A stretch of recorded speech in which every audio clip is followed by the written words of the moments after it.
Aujourd'hui, les églises commencent à séparer les familles pour eux. Unaona muntu kimbia famille yake, eko natupia moto famille yake. Mais eko nakuwa kumisa, anoublier se kumisa njo kunafuchamiaka baloji. Banguvu sana kupita pete na famille yenu. Je vous dis la vérité. Si vous voulez rencontrer des hypocrites, un hypocrite, c'est quelqu'un qui vit une vie double. Eko naisha maisha double, maisha mbili. Kuko maisha ile ya mukashete na maisha ile maisha wapi? Ya pabatu. Ba mingi ba hypocrite sana. Kama unafia kupata ba hypocrite ba kwanza mukanisa. Mukanisa. Amen.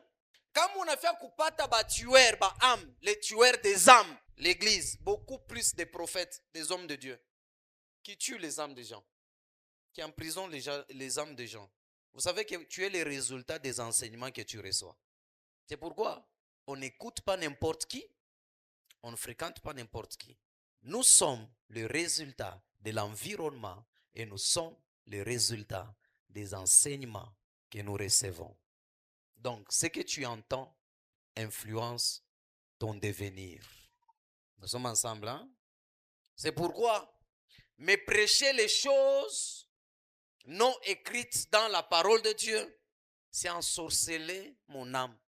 Quand quelqu'un vous prêche sans référence biblique, ou bien quand il vous donne un verset biblique, ce qu'il dit là ne cadre même pas de ce qu'il a donné dans le verset biblique, sache qu'on est en train d'emprisonner ton âme. Nous sommes ensemble, hein? Vous savez, avant tous, on connaissait d'abord, quand on dit mot hôtel, hôtel. D'abord déjà mkichwa kama nasema hôtel. Unawaza nini? Fasha bandumba.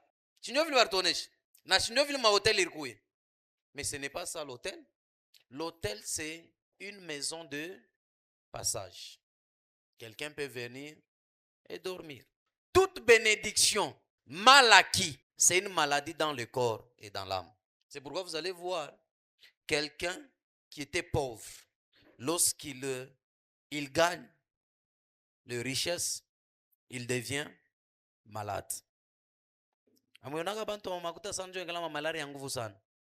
Regardez bien les makuta, laissez baripata mouvoir bien. C'est pourquoi je dis toute bénédiction mal acquise est une maladie dans le corps et dans l'âme. C'est pourquoi vous allez voir, lorsque vous gagnez mal votre argent, vous gagnez mal vos biens, et c'est dans cet argent, dans ces biens-là, que vous nourrissez vos enfants, sachez que vous êtes en train de maudire l'avenir de ces enfants.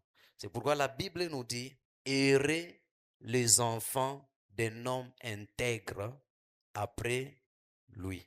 Comment se fait-il que la majorité en Afrique, lorsque papa décède, papa qui avait beaucoup d'argent, mais les enfants se retrouvent pauvres? On peut expliquer ça comment? Hein?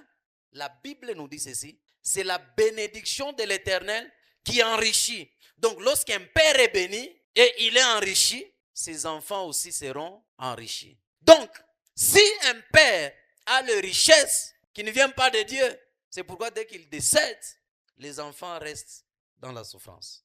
Pourquoi papa peut être béni? Papa avait beaucoup d'argent, qu'il est décédé, mais les enfants, bananza kuteso. Donc, kama baba ariweza, kama baba aripata makuta, kama baba aripanda, kama baba arijanrichir, donc cela veut dire à chaque tracé nini? Njia.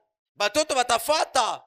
Regardez Élisée, lorsque Élie a été pris, qu'est-ce qu'Élisée a fait? Élisée a pris le même manteau là, il rentre sur le Jourdain, il dit, Dieu de où est le Dieu de mon père?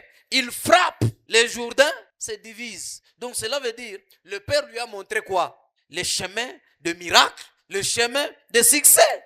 Maintenant, comment se fait-il que papa peut décéder, les enfants commencent à souffrir? Umwangarambele mpembeni ya wase voisin, baparamba kwa na makuta. Umwangarambele baparabe bajima, anasema nini? Kama bana bajima angara maisha yabo, kama baparabe unateswa hivi, sache que wewe il faut combattre nguvu sana. Si tes parents souffrent jusqu'à aujourd'hui, d'ailleurs, je vous dis la vérité, à 50 ans si tu es encore locataire, à 50 ans si tu es encore locataire, à 50 ans si tu es encore locataire, tu as raté ta vie. Sur 100%, tu as 40% de réussir. Utampata wapi jika kawa kupatia pouvoir à 50 ans? Si tu sais que tu n'as pas te les bâti, bana muita kumabulaya kula rikuya, banampatia pouvoir à 50 ans. Alikuwa na ngapi? Kama ni 55 ans, ni 50 combien? 50 ans? Parce qu'après on a 60 ou 61 si je me trompe pas. Combien? 65 ans. Donc quand on a 65 ans, alipata ngapi? 70 combien? Parce qu'après comme troisième mandat, et qu'on va kira denjua, tu passes comme élection, non? En 2028. Oui. Donc, tu bébé 5 plus 3, 8. Donc, aringia ngapi? 57 ans, yeye alipata ile bati. Alipata ile bati wapi? Baba yake alifanya nini? Alikombana. Sema mavizazi vyetu. Sasa shi hapa. Hatuna droit kuerera. Si nitakonte pa nani? Tenda kwa nani? Ha? Utenda kwa nani? Mena unaona muntu baba mbele alikufa locataire. Bana mfukuza mwile nyumba. Mebana kuonyesha kwa omba, unakatala. Ha. Bana kuonyesha omba. Kumisa bana kuonyesha omba. Jona muntu anaomba maombi ya mfransa. Seigneur Jésus. Toi le Dieu tout puissant. Tu sais que je suis ta fille. Anayua se tu es sa fille. Anayua se tu es son fils.